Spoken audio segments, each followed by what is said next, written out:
ജമ്മു കാശ്മീരിലെ ശ്രീനഗറിലെ പുരാതനമായ മസ്ജിദുകളിൽ ഒന്നാണ് ജാമിഅ മസ്ജിദ്. 14-ാം നൂറ്റാണ്ടിൽ സിക്കന്ദർ ബുത്ഷിക്കാണ് ഈ മസ്ജിദ് നിർമ്മിച്ചത്. ശ്രീനഗറിലെ പഴയ നഗരമായ നൗഹട്ടയുടെ ഹൃദയഭാഗത്ത് സ്ഥിതി ചെയ്യുന്ന ഈ മസ്ജിദ് ശ്രീനഗറിലെ വിനോദസഞ്ചാര കേന്ദ്രങ്ങളിൽ പ്രധാനപ്പെട്ട ഒന്നാണ്.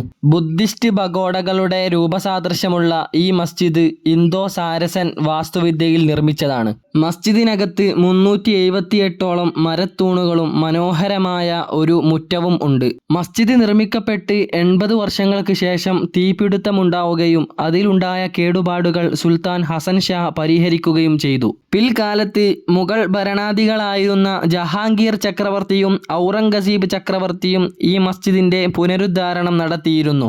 ഇന്ന് 30,000-ത്തിലധികം ആളുകളെ ഉൾക്കൊള്ളും വിധം വലിയ ഒരു മസ്ജിദാണ് ജാമിഅ മസ്ജിദ്. തുടർന്നും ഇത്തരത്തിലുള്ള വീഡിയോകൾ ലഭിക്കാൻ ചാനൽ മറക്കാതെ സബ്സ്ക്രൈബ് ചെയ്യുക.